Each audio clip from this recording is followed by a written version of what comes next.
Kottayam Puthuppally rubber board ആസ്ഥാനത്തെ ക്വാർട്ടേഴ്സിൽ 100 പവന്റെ കവർച്ച നടന്നിട്ട് ദിവസങ്ങൾ കുറച്ചു പിന്നിട്ടു. ഇപ്പോഴും കേസ് അന്വേഷണത്തിൽ കാര്യമായ പുരോഗതിയില്ല. ഇതുവരെയും പ്രതികളിലേക്കോ അത്തരം സൂചനകളിലേക്കോ എത്താനുമായിട്ടില്ല. കഴിഞ്ഞ ദിവസം തൃശൂരിൽ നടന്ന മോഷണവുമായി ഈ സംഭവത്തിന് സാമ്യമുണ്ടെന്നാണ് കണ്ടെത്തൽ. 2 സംഘങ്ങളായി തിരിഞ്ഞാണ് പോലീസിന്റെ അന്വേഷണം.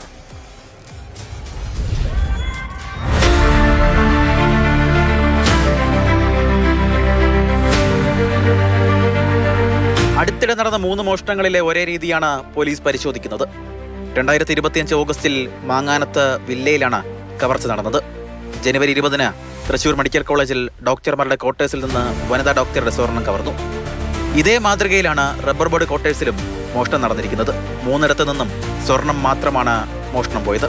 സർക്കാർ ജീവനക്കാർ കുടുംബത്തോടൊപ്പം താമസിക്കുന്ന വില്ലകളും ക്വാർട്ടേഴ്സുകളും കേന്ദ്രമാക്കി മോഷണം നടത്തുന്ന ഉത്തരേന്ത്യൻ സംഘം സംസ്ഥാനത്തുണ്ടെന്നാണ് പോലീസിന്റെ കണ്ടെത്തൽ.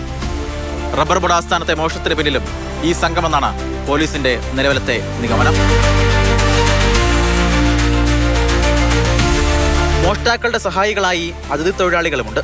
വിവരം നൽകുന്നതനുസരിച്ച് മോഷണം നടന്നു കഴിഞ്ഞാൽ സഹായികൾക്ക് കമ്മീഷൻ നൽകും. പ്രതികളിലേക്ക് വിരൽ ചൂണ്ടുന്ന യാതൊന്നും തന്നെ പോലീസിന് ഇതുവരെയും ലഭിച്ചിട്ടില്ല.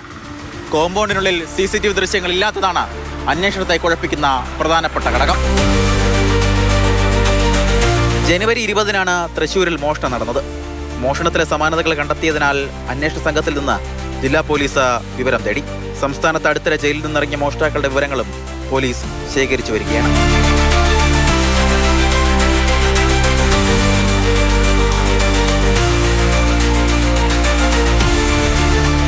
മാതൃഭൂമി ന്യൂസ്, കോട്ടയം.